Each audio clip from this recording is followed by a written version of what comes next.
Yeah, I used to think that love was a battlefield. But watching Laura and Steve was more like watching an expertly choreographed waltz in a minefield. They were perfect. Sickeningly, annoyingly perfect. The kind of couple that made you want to check your own reflection for cracks. We were all classmates at NYU, supposedly suffering through the same grind, but Laura and Steve seemed to glide above it all.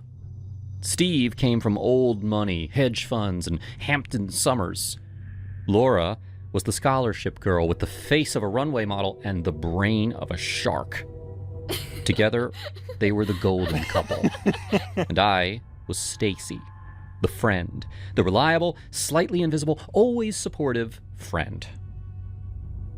"You look amazing," I told Laura one night at a gallery opening in Chelsea, forcing a smile so wide my cheeks hurt. "Seriously, Steve can't take his eyes off you." "I know," Laura beamed, clutching Steve's arm. "Isn't he the sweetest?" Steve grinned, that dopey, love-struck look on his face. "I'm a lucky guy, Stace. I know it." "You sure are." Deep down, I hated them. Or rather, I hated him. I looked at Laura, her sharp jawline, the way her eyes lit up when she laughed, and I felt a pang in my chest that had nothing to do with friendship. She was wasting herself on him. Steve was bland. He was vanilla ice cream in the world of gelato. He didn't see her, not the way I did. I knew how ambitious she was. I knew how meticulously she curated her Instagram to hide her Queen's accent. I knew she deserved better than a trust fund baby with a receding hairline. But on the surface, I played the part. I was the supportive bestie.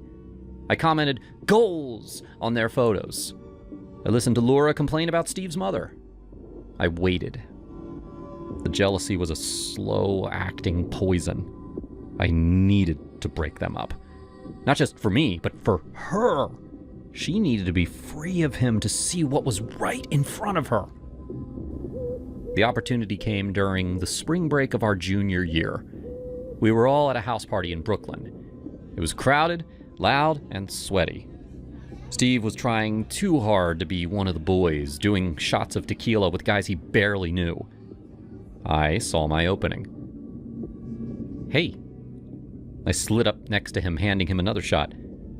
"Laura's looking for you, but you should probably loosen up first. She hates it when you're too stiff."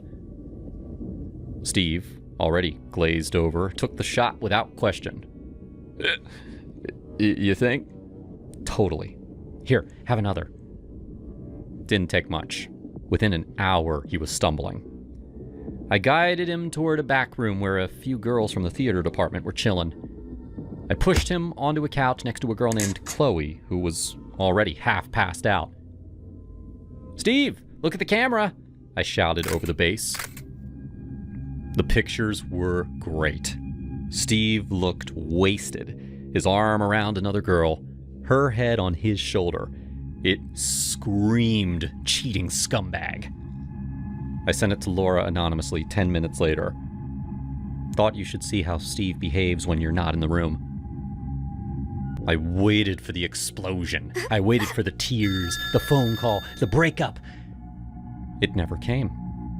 The next day, Laura posted a picture of a giant bouquet of roses. Caption, "He knows how to say sorry for partying too hard. Hashtag love him." I stared at my phone, my blood boiling. She refused to doubt him. She was blinded by the money, or the status, or maybe she actually loved the idiot. It pissed me off. It made me realize that a simple misunderstanding wouldn't be enough. I needed something nuclear. I started stalking him. Not in a dangerous way, just observant. I tracked his movements. Gym, class, apartment. But then I noticed a pattern. Every Tuesday afternoon, he went to a nondescript medical building in Midtown. It wasn't a general practitioner. It wasn't a therapist. I followed him inside one Tuesday, waiting in the lobby until he went up to the 14th floor. The directory listed 3 businesses: a dentist, a podiatrist, and smooth skin laser and electrolysis. I bribed the receptionist at the laser clinic with a sob story about thinking my boyfriend was cheating on me. She didn't buy it, but she bought the $50 I slid across the counter just to confirm he was a client. Mr. Harrington? Yeah, he's a regular. Full back, shoulders, neck. Poor guy has it rough. Hair all over, the doctor says. I did some digging. I found an old high school yearbook photo of Steve online that hadn't been scrubbed. He was on the swim team. Even then, you could see it. The dark, dense patches of hair creeping up his neck over his shoulders. He was a werewolf, a hairy, sweaty beast wrapped in Armani suits. This was it. It was petty, it was shallow, but for a girl like Laura who prided herself on aesthetics, on perfection, it was leverage. I confronted him a week later outside the clinic. Hey, Steve. He jumped, clutching his gym bag. Stacy, what are you doing here? Just getting a coffee, I lied, nodding at the Starbucks cup in my hand. Rough session? What? He looked panicked. The laser. Must hurt like hell. Does Laura know? About the extent of it? The back? The ears? Steve turned pale. Stacy, don't. I have photos, Steve, from your high school days. And I know you're spending thousands a month to keep it hidden. Imagine if I posted those. The Rat Man of NYU. Laura would be humiliated. What do you want? He whispered, his voice trembling. I want you to leave her. She's too good for you. You're gross, Steve. You're a hairy little lie. Break up with her. Tell her you fell out of love. Tell her anything. Just end it. He looked at me with pure hatred. But I saw the fear. He was a coward.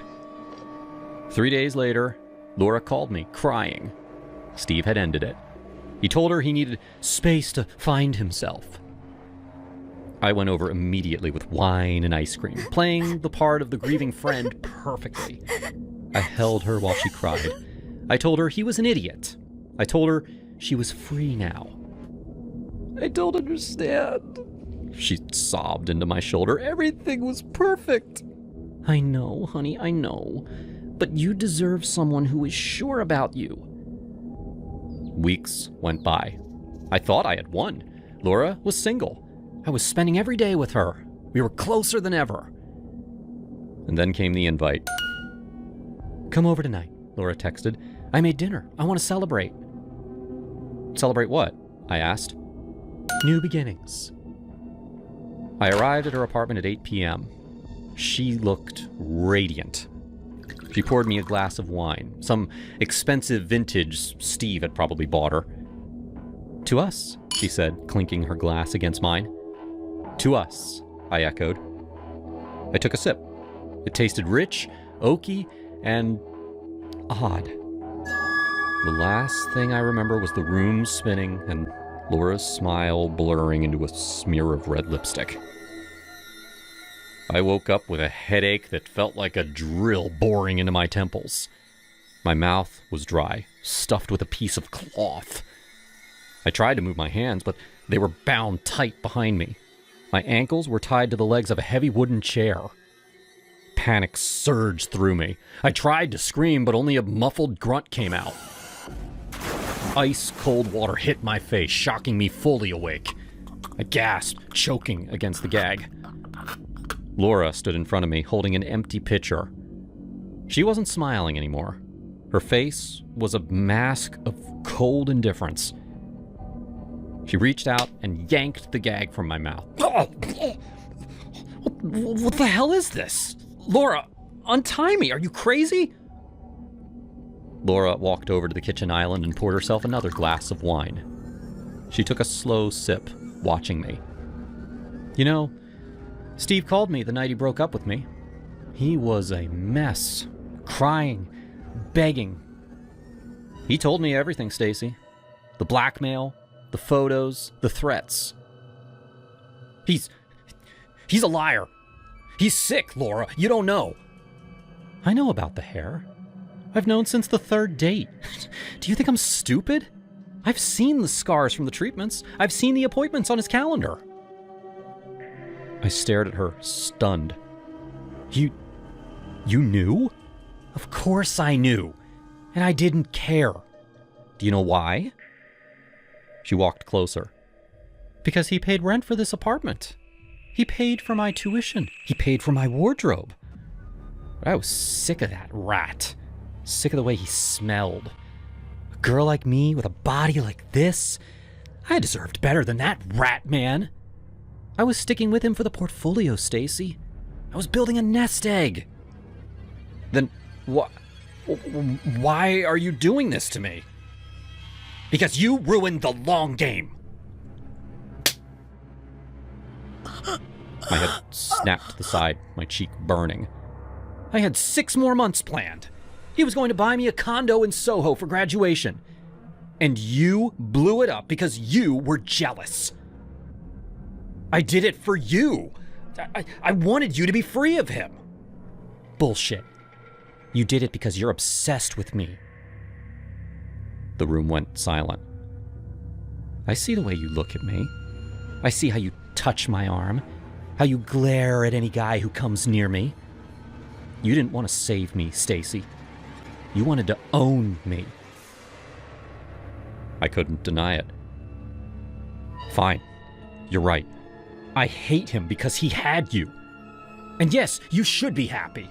You're done with the rat man now because of me. You don't have to pretend anymore.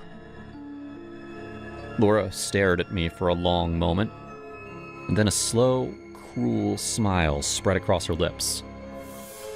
You're right, she said softly. I am done with him. And I suppose you did save me from having to break his heart myself. She walked behind me. I flinched, expecting another hit. Instead, I felt the ropes loosen.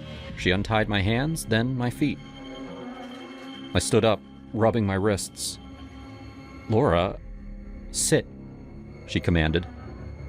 I sat back down on the edge of the chair, unsure of what was happening. My heart was hammering in my chest. I know why you did this. You wanted a reward. You wanted the prize. I will reward you. One time. This was the best day of my life. I was so happy. But Laura's expression then shifted to pure disgust. She grabbed my chin, squeezing hard. You think you have a shot? She laughed, a harsh, brittle sound. With me? Please. You're just as pathetic as Steve. You're a leech, Stacy. You feed on people who actually shine. Stay away from me, and stay away from my new boyfriend. She shoved me backward. I stumbled, catching myself on the chair. Laura turned and walked to the door. She grabbed her purse.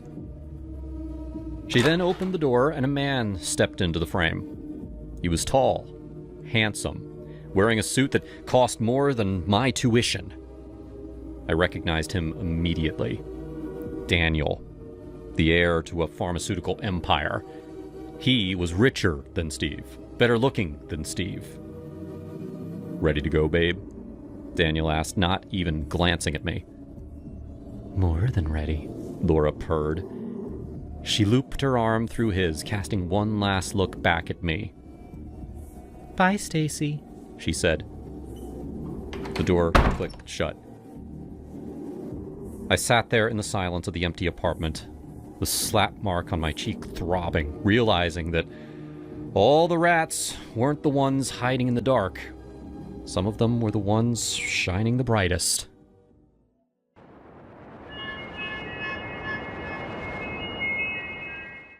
I never imagined my life would become this chaotic mess, but looking back, it all makes sense. My name's Evan Hayes, and this is how I went from being a fake husband to almost a murder victim, all for the sake of likes and shares. It's not a fairy tale. It's real, raw, and ugly. But hey, if you're a man who's ever been in a toxic relationship, maybe this'll hit home. Well, it started 3 years ago, in the heart of LA's influencer grind. I was 27, posting fitness routines and motivational speeches on Instagram and TikTok, scraping by with 200,000 followers. Nothing groundbreaking, but it paid the bills. And then I met Chloe Bennett at a creator event in downtown. She was 26, all glossy hair and perfect makeup, dishing out beauty tips and lifestyle vlogs to a similar audience. We got paired for a panel on collabs, and afterward we shot a quick video together, just for fun. Couples yoga fails. It was silly. Us tumbling over each other, laughing like idiots. Uploaded it that night, and boom. Views spiked to 1 million overnight. Comments poured in. You two are adorable. Ship them. Our managers saw dollar signs. Mine, a slick guy named Derek, pulled me aside. Evan, this could be huge. People love a fairy tale. Date her publicly. Build the brand. I chuckled. We're not even attracted to each other. Fake it. Engagements will skyrocket. Chloe's manager, Lisa, was even pushier. She was this no-nonsense woman in her 40s, always in power suits, treating Chloe like a product. Chloe, he's perfect for our narrative, I overheard her say once. A power couple? Brands will throw money at you. Chloe and I talked it over at a coffee shop. So, what do you think? I asked, stirring my latte. She shrugged, her green eyes calculating. Why not? My views are flatlining. Let's do dates, reels, the whole thing. But I want 60% of any joint sponsorships. We shook on it. No romance, just business. Our first date was a staged picnic in Griffith Park. Baskets, blankets, professional photographer. Posted it with captions like, "Found my person." Followers jumped. Brands called. Energy drinks, apparel lines. It was addicting. But the facade cracked fast. Behind closed doors, we were oil and water. To be honest, she was a dumb woman. That's stupid, Chloe. Stick to what you know, a lipstick. She would fire back and cry, but I tried to be honest with her. You're too sensitive. Grow up. Chloe was materialistic to the core, obsessed with luxury. Evan, I need that new Chanel bag. It's for a haul video. If I said no, she'd explode. You're controlling me. I deserve this life. One night, she threw a glass at the wall during an argument about vacation plans. If you don't book that Maldives suite, I'm done. Her aggression escalated, shoving, screaming. She once scratched my arm deep enough to draw blood. You make me do this. We pushed through for the fame. 6 months in, Derek and Lisa pitched marriage. Marriage, kids, nah. But a wedding? That's content gold. Live stream it, Derek said. Chloe and I debated. It's extreme, I said. She smirked. But imagine the followers. We did it in Malibu 2023. White sands, drone shots, sponsored by a jewelry brand. Vows were scripted. You're my forever. Honeymoon in Bora Bora, all paid for. We had 1 million followers each. By year 2, it was crumbling. Fights got public. Subtle shades in stories. I posted about mental health breaks, implying that she was unstable. She would hint at my wandering eyes. Well, truth is, I wasn't cheating then, but the rumors helped. Engagement soared. We filed for divorce in early 2025, making it a spectacle. Press releases, tearful IGTV confessions. It's been hard, I said in mine, voice cracking for effect. Chloe's struggles have taken a toll. She countered. Evan's seeing others. I deserve better. Followers ballooned. Brands loved the drama.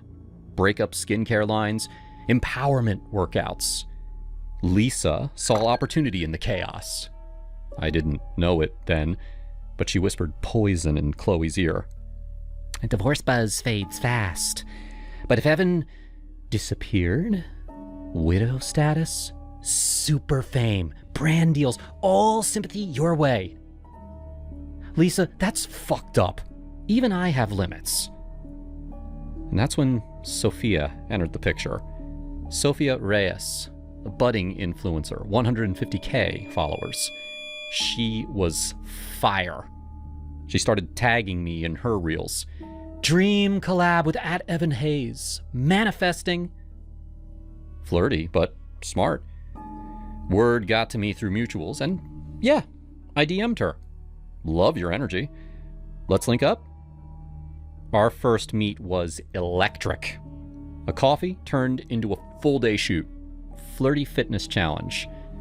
Her laugh was genuine, not that forced giggle Chloe did for the camera. Evan, you're killing me with these push-ups, she teased, her hand brushing my arm.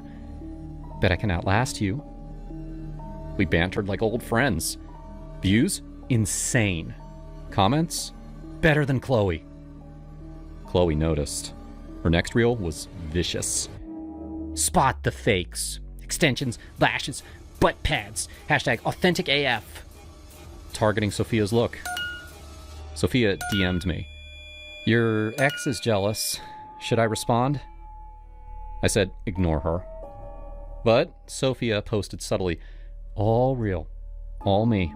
Haters gonna hate. Chloe's jealousy boiled. More reels. Plastic princess alert. Internet ate it up. Feud trending. I started seeing Sophia more. Not just content, real dates. She would whisper, forget the ex, Evan. Let's make our own story. Now, I wasn't sure whether Sophia was using me for views or whether she meant it. The night it all went down, I'll never forget. I just wrapped a late shoot with Sophia. She crashed at my house. Chloe still had a key. We hadn't changed locks amid the divorce mess. I got a tip from an anonymous follower. Watch your back. Chloe's planning something. Her manager Lisa has been pushing her, telling her to make her final move before the buzz fades. Do it before he moves on. Poison in your wine. Sounded crazy, but I checked my security cams later. Yep, Chloe sneaking in earlier, tampering with my favorite Cabernet. Why wine? We always toasted post-divorce wins ironically. I played it cool. Kept an antidote handy. Naloxone kit from a doc friend, just in case. Poured the glass, pretended to sip while scrolling Insta. Heart pounding. From the living room window, I sensed eyes on me. Chloe, watching like a predator. I bolted outside. Sophia stood there, heaving, a gardening shovel in hand. Chloe crumpled on the ground. What the... Sophia? She dropped the tool, eyes wild. She was lurking, Evan. I saw her through the window, grinning like a psycho. She poisoned you. I heard her muttering about it earlier today, tailing us. Chloe groaned, stirring. Nothing about me is fake, you Not even my butt. She kicked the jeans aside, standing there defiant, moonlight hitting her skin. I froze. Mix of shock and, damn, attraction. We're done with her games. Come here, my girl. We left Chloe there, dialing 911 as we shut the door. Sirens wailed soon after.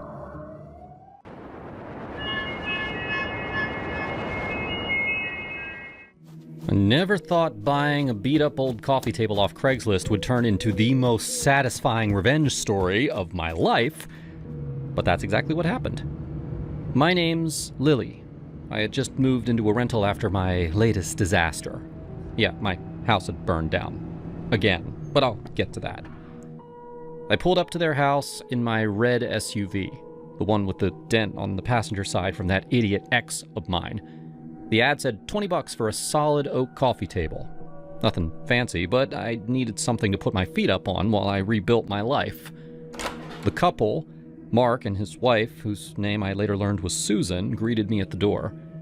They looked like your typical mid-30s duo. Him with that boyish charm and a button-down shirt that screamed creative agency guy. Her with yoga pants and a ponytail that said, "Stay-at-home mom trying to keep it together." "Hi, I'm Lily," I said, shaking their hands. "Here for the coffee table." Susan smiled politely. "Come on in. It's right here in the living room. We've had it forever, but it's sturdy." I knelt down to inspect it, running my fingers over the scratches. "Looks perfect. I need new furniture because my house just burned down." Their faces dropped like I'd announced a death in the family. Mark's eyes widened. "Oh my gosh, I'm so sorry."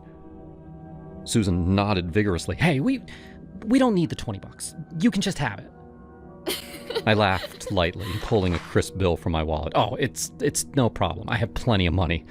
I just don't have any stuff because my house burned down." I handed them the 20, watching their confusion. They exchanged glances.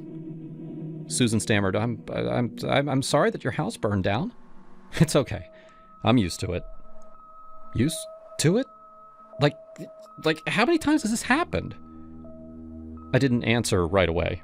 Instead, I let my gaze linger on him a second too long.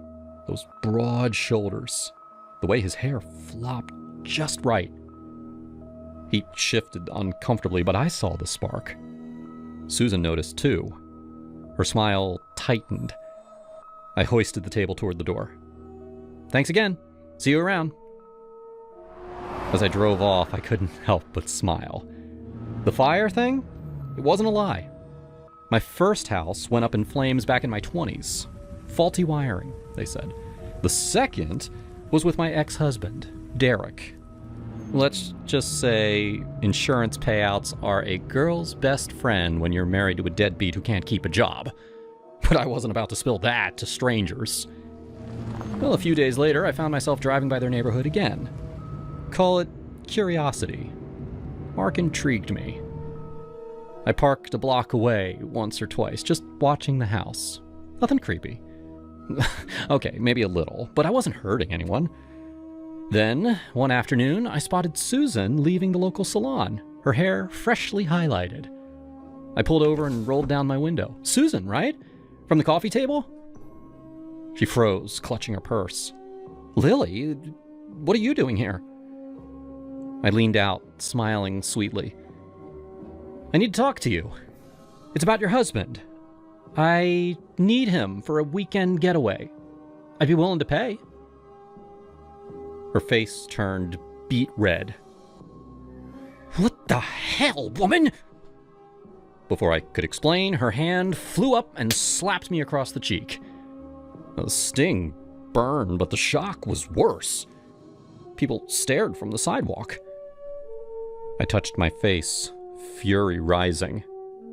"You just crossed a line." I was being polite, offering compensation. "Now? I'll take your husband for free.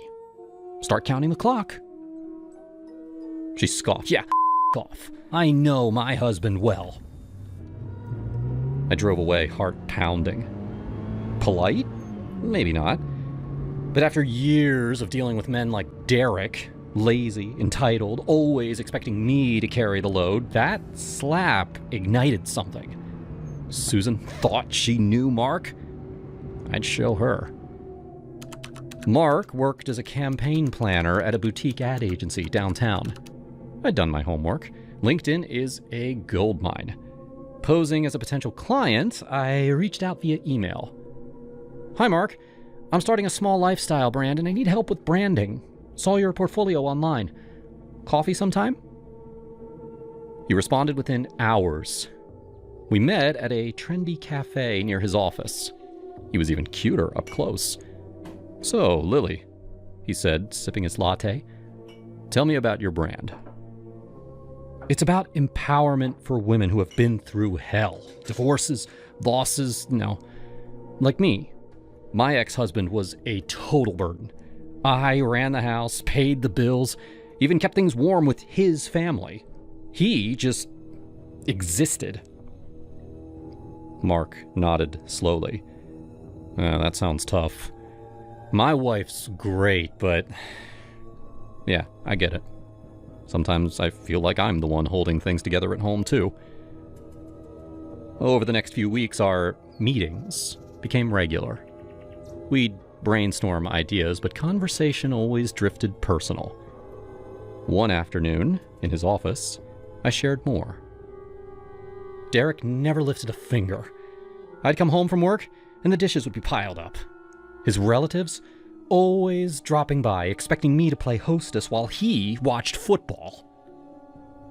Mark sighed, rubbing his temples. Susan's the same sometimes. Last week, she forgot to pay the electric bill, again. I had to sort it out during my lunch break. And her family? Holidays are a nightmare. I'm the one meditating while she chats away. I touched his arm lightly. Sounds familiar. What about intimacy? Derek treated it like a chore. Always too tired from doing nothing. He chuckled nervously. Yeah. Susan's been distant lately. Work stress, she says. But I feel like I'm begging sometimes. Our connection deepened. He opened up about feeling undervalued. How Susan nagged about chores he already did, like fixing the leaky faucet or planning date nights she never appreciated. She once yelled at me for not reading her mind about groceries. I mean, I work 50 hours a week. I mirrored his frustrations. Exactly. With Derek, I'd handle everything. Finances, social calendar, and he'd complain that I was controlling. But without me, he'd have been homeless. By our fourth meeting, the air crackled. We were at a bar after hours discussing visuals. His hand brushed mine. Lily, you're easy to talk to, he murmured. I smiled. You too, Mark. Feels like we've known each other forever. This is wrong, he whispered. No, this is what you need. The affair ignited fast. For 2 months, we stole moments. Lunch hour hotel rooms. Late-night client calls that ended in my bed. I would tell him, you're not a burden, Mark. You're a king. God, Lily, you get me. But I kept tabs on reality. Susan suspected something. I'd see her circling my block once, her face pinched. Mark confided that she accused him of cheating, but he denied it. She's paranoid, he'd say. One weekend, we escaped to a cabin in Wisconsin Dells. My treat. No work pretense. He talked endlessly about leaving Susan. She's like my ex in your stories, always expecting me to fix her messes. Remember when she slapped you? That's her temper. I laughed. Yeah, that. But inside, I plotted. It was payback. For the slap. For her smug, I know my husband. And, honestly, for all the Dereks in my past. Women like me, we're tired of carrying dead weight, of being the strong ones while men leech. Mark was no different. He just hid it behind charm. The end came on a rainy Friday. We'd been at my place, now a cozy apartment that I had furnished post-fire. He lay spent, head on my chest. Lily, I think I'm falling for you. I stroked his hair. Really? Yeah. Susan's filing for divorce. She found texts. Perfect. I sat up, feigning surprise. Wow. So, us? He grinned. Us. Actually, Mark, this was fun, but we're done. His face crumpled. What? I laughed coldly. Your wife was right. You are a burden. Always complaining about her. But look at you. Cheating. Lying. I ran this whole thing. The meetings. The getaways. You just showed up. Lily, please, get out. I tossed his clothes. Your wife was spot on. You are indeed a burden. He dressed in stunned silence, tears welling. I thought we had something. We did. 2 months of me proving a point. I shoved him toward the door. Tell Susan I said hi. Oh, and next time your house burns down, get used to it. He left, slamming the door. It was perfect. Susan got her karma. Mark learned his lesson. And me? I just burned another house. Ha!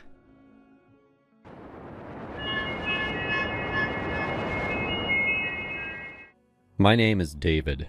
I live on the 22nd floor, high enough that the city feels quiet, like it's learned to behave. I matched with a woman on a dating app one Tuesday night.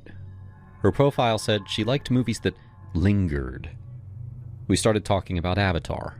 She had just seen the latest, Fire and Ash, and told me about Neytiri's rage, grief turning into something sharp enough to burn everything around it. I remember smiling at my phone longer than I meant to. The next morning I didn't text her back. I told myself I was busy. I always say that. That weekend, I stepped onto my balcony and found ash on the floor. A thin, gray layer, like it had drifted in from somewhere far away. There was no fire nearby, no smoke, just ash. I swept it away. A few nights later, there was more. Each morning it returned, thicker, heavier. I stood there thinking about that conversation, about how grief doesn't stay quiet forever, how it looks for somewhere to land. The memory came back without warning. The urn, my hands shaking, the wind between buildings. I had scattered my wife's ashes a few months ago, told myself it was temporary, told myself I'd remember. I hadn't. My mind erased it to keep me functioning, to keep me alive. The ash wasn't new. I was just finally seeing it. I went to watch Avatar: Fire and Ash alone. In the dark, watching a world burn and change forever, something loosened inside me. Fire doesn't only destroy. Ash is what remains when the pain has passed through you. When I got home, I opened the app and typed, "Hey, I still owe you that drink," I wrote. This time, I didn't stop myself.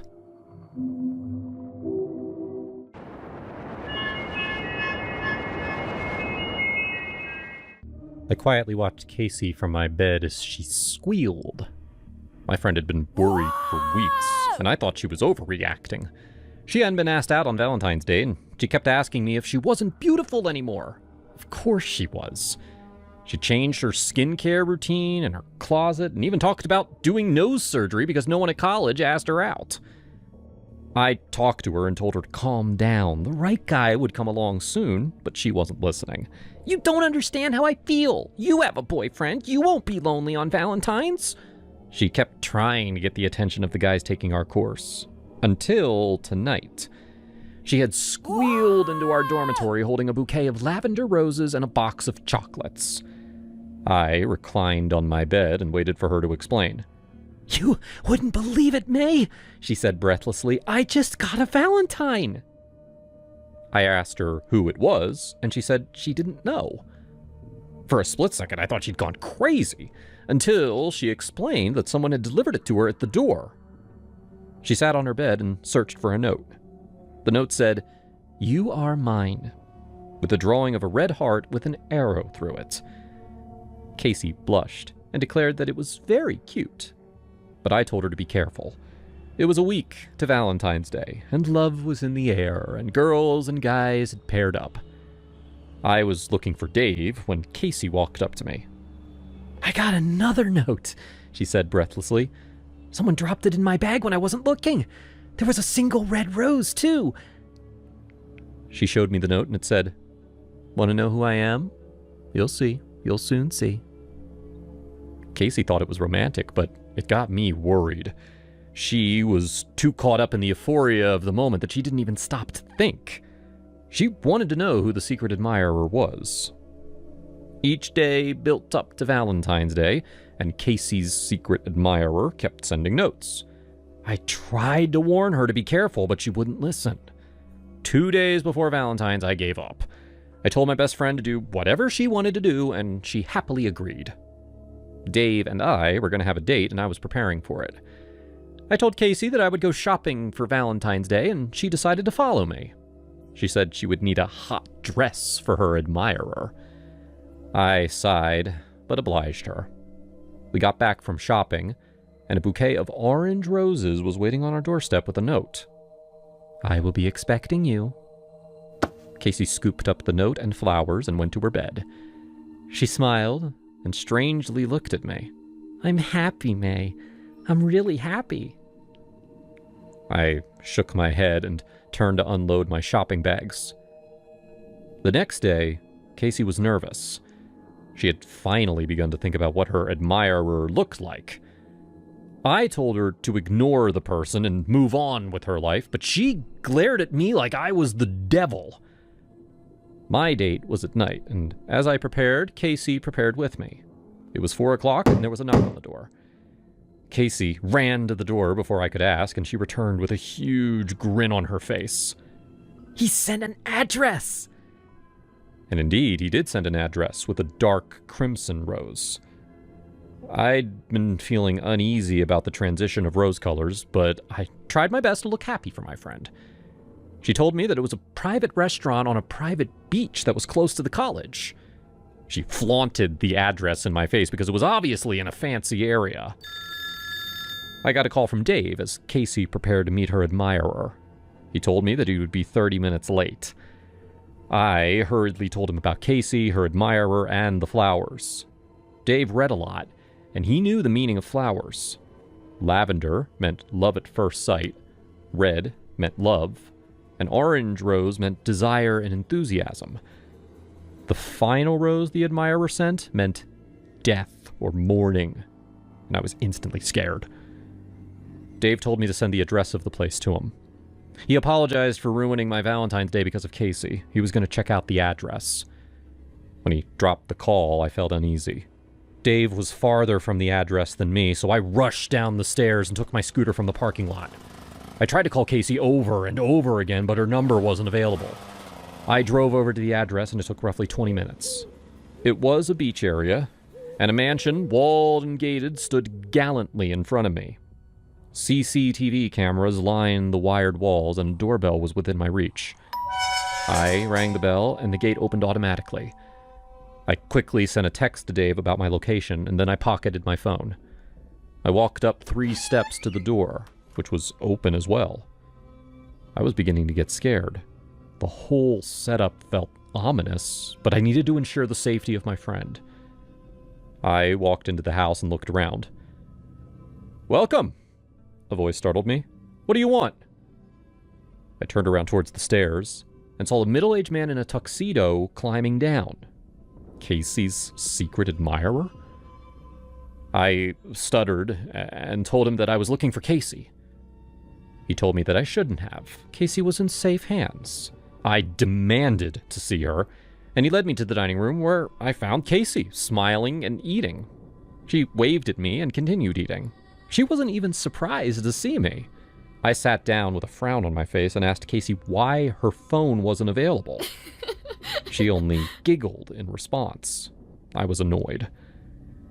I rose from my seat and apologized to the man for intruding, but he insisted that I stay for a few minutes for a quick drink to help me cool off. He served the tropical juice himself. It was cool. I let it glide down my throat, and that was it. I woke up in a dark room. My wrists were bound, and I was gagged. The lights came on, and I hurriedly closed my eyes. I could hear the man's footsteps as he turned on the lights. I opened my eyes a bit and saw my friend on a table. A glass of wine and a bouquet of crimson roses lay on the table next to her. The man began to hum in an eerie manner that sent chills up my spine.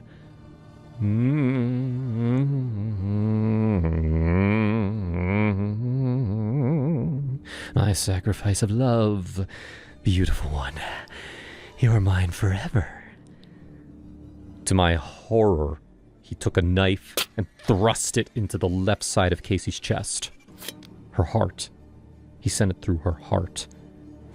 He chuckled and started walking towards me. I closed my eyes tight. I would die on Valentine's Day. The doorbell rang, and he left the room. I shook with fear as I struggled with the rope. Surprisingly, the rope gave way as it wasn't too tight. I tried to stand on my feet, but they felt rubbery. I took one glance at my friend. Casey was dead.